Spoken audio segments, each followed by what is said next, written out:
We have arrived. This is Route 941, brought to you by the world's greatest shoe store, Greenlee Shoe.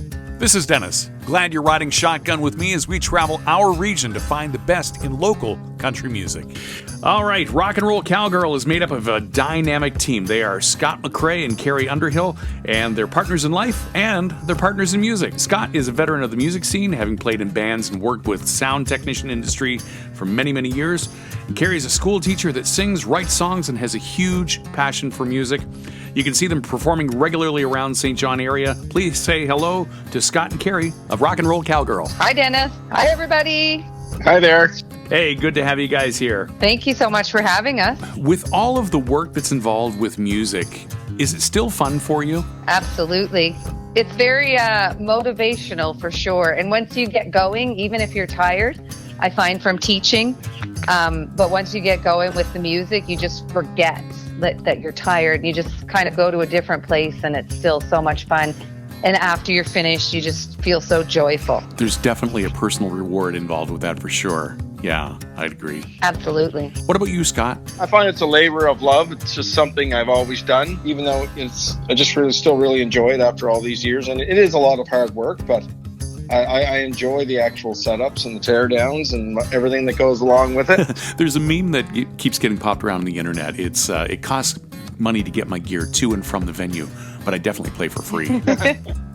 Yeah, that's true. That's the part that's all the work. It's once you get on stage and you strap on that guitar and you step up to the microphone, that's when the reward kicks in, right? Absolutely. And you just kind of forget everything and you just go to another place and like a gig will fly by and you'll be singing for 2 hours and it just seems like you've been only up there a few minutes. Yeah, time just really does kind of stand still, doesn't it? Absolutely. Do you ever find that occasionally you have like almost an out-of-body experience? Like you're in the middle of a song and then you're doing what you do, but then all of a sudden you look around and you're thinking, wow, I'm really doing this. Yep, all the time. Because usually for me, I'm quite nervous before. And depending on the venue and who's going to be there, etc. Once I get up there and you get singing, you get into a good song that you really love, and then you look around and people are enjoying it, and it does feel kind of like an out-of-body experience. Like it's really cool. It's almost like I compare it to meditating. Like you just forget anything negative that's happening and you just enjoy the music. That's a good way to put it, for sure. How long have you been singing, Kerry? Well, I've been singing my whole life. First stories in my family go back to when I was about 4 years old.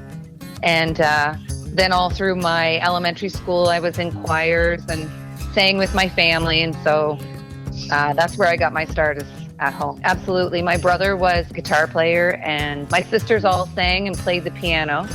Nothing professionally, but at lots of different local variety shows and weddings and things like that. Just for the fun and the love of it. Yeah. How about you, Scott? Tell us a little bit about your music career so far. I've had a musical family as well. My dad, my uncles had a family band, and my brother and I grew up in a household full of instruments, and we learned how to play a number of different ones and got the opportunity to play those instruments with my dad's band and my uncles at the Legions and the halls and stuff like that, and just kind of got our feet wet that way. And you know, as you got into high school and you met different people that played and you saw variety shows, and it was just exciting, and it was just a thing to be a part of.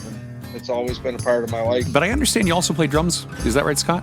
Yeah, I am a bit of a closet drummer. I played drums with my dad's band a fair amount on the Legion circuit, so it was kind of on the outskirts of town.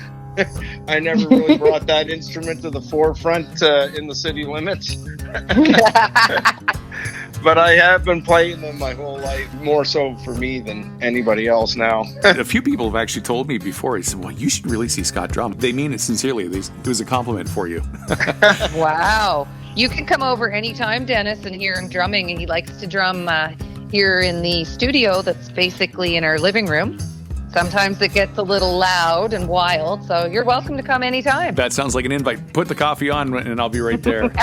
For sure. Now, Scott, talking about instruments for just a moment. With Rock and Roll CowGirl, you're a duo. You both sing and you play guitar. Which instrument do you naturally gravitate toward? Well, bass has always been my instrument, and it's one of those things where I just feel so comfortable with me to play, and I just kind of, I've gravitated to that. The guitar, I've always played it, but it's something I have to work at really hard to get results, and I still work on it every day, and I'm not where I'd still like to be at this point, but it's I find it a little difficult, but I'm still trudging through it, getting a little bit better every day. But yeah, I'd have to say, like, I can put my bass down and not touch it for weeks or months and then grab it, and it's just like everything flows right out of the fingers again. It's like, you know, the muscle memory's been very good to me that way. But like I said, the guitar is just, it's a grind. I'm a slave to the grind with the guitar. I'm still working on it. It's got you hooked, and it just won't let you go, for sure. Yeah. Let's talk about the songwriting community in our region. I mean, it turns out it's getting larger and larger all the time. We have a lot of music friends in commons, including a dear friend that we just lost recently. I'm talking, of course, about our friend Rick Tiger. Yes, that was a very sad event for sure. Kerry, it was you originally that made first contact with Rick and got him to this region, was it not? Yep, that's correct. I met him in Nashville. A friend of mine, we were at a bar in Nashville, and Rick Tiger walked in, and my friend was freaking out because in Nashville he was really well known as one of the best songwriters. And he said, "Oh, you have to meet this man. I want to try to book an appointment with him to write." And so I met him. And I actually saw him performing my favorite Rick Tiger song, which is Somebody Tell Memphis. And he sang it with his daughter we were at Music City Bar and Grill, actually. And we just chit-chatted and got to be friends. And then we got to be friends on Facebook. And I saw that he was starting to do his touring around to all the different places and asking people if they wanted to host him. And I said, well, why don't you come to Canada?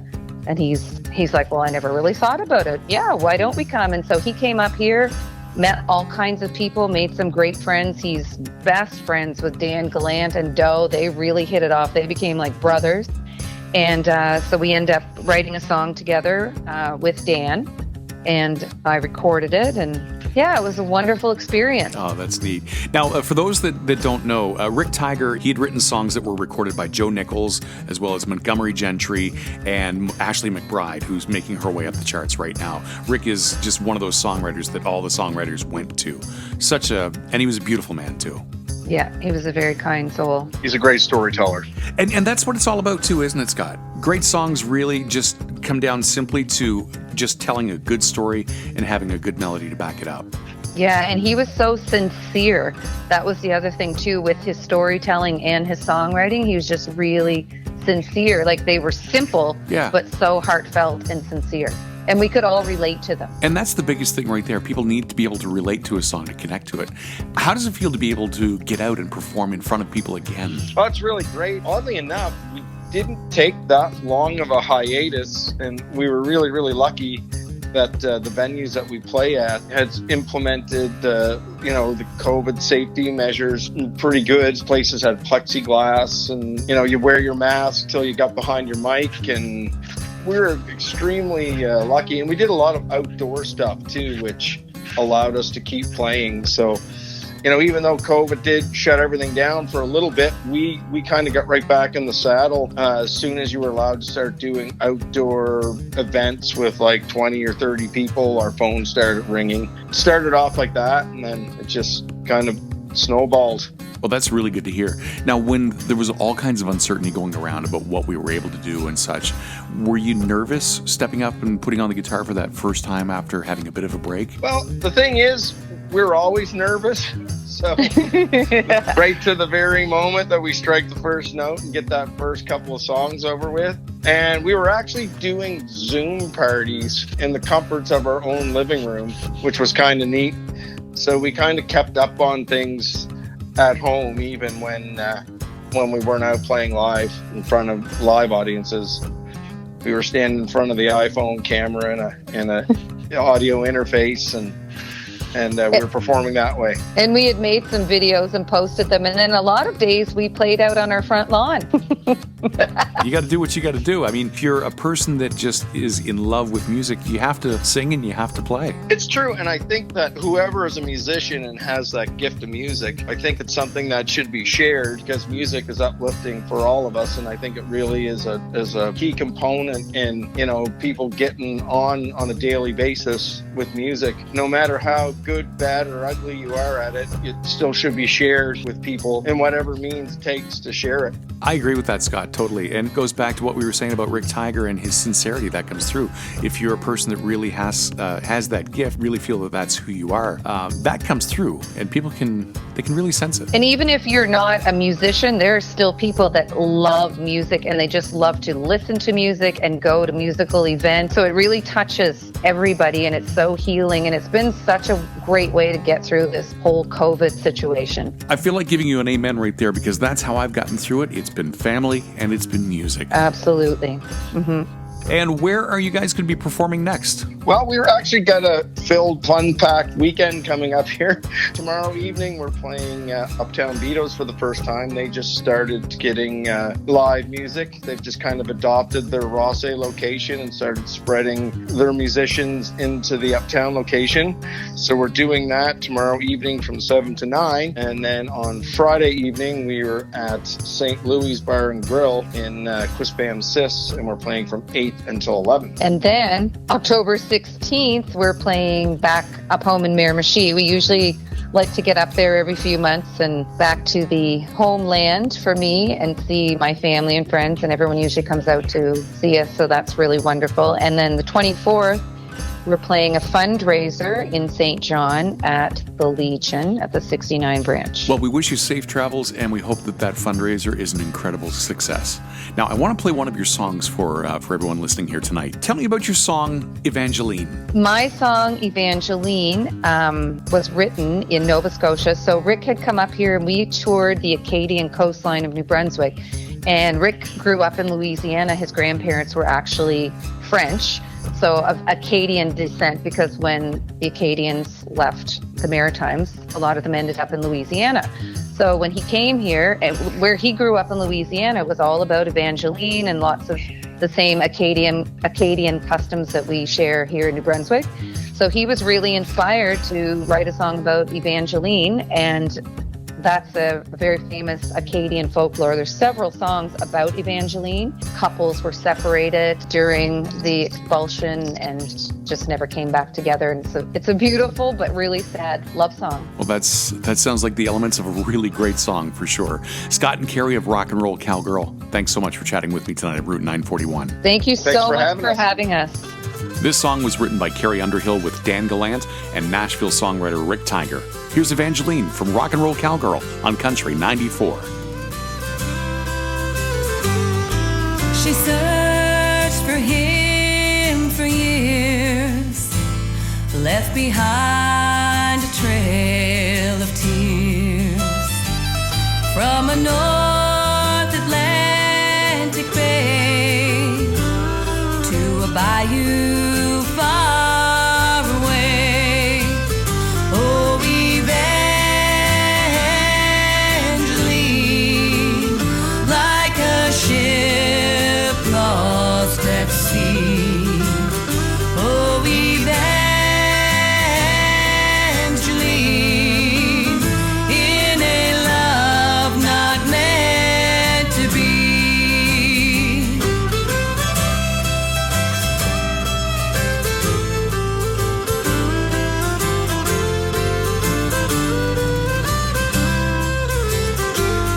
It's the story of true love that never would give up.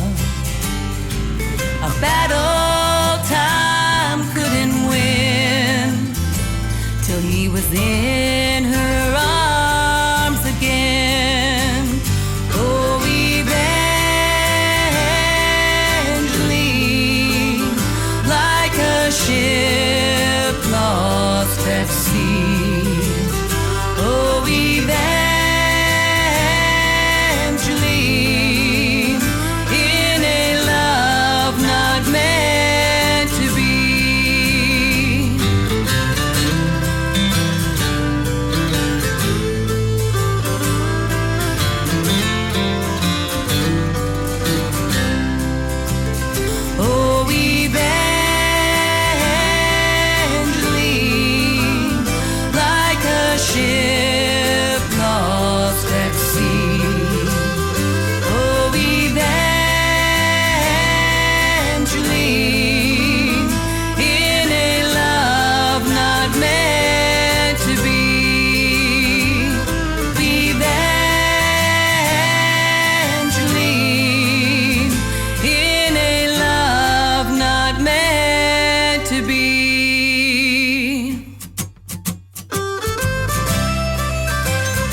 Thanks for riding with me as we check our region to find the best in local original country music.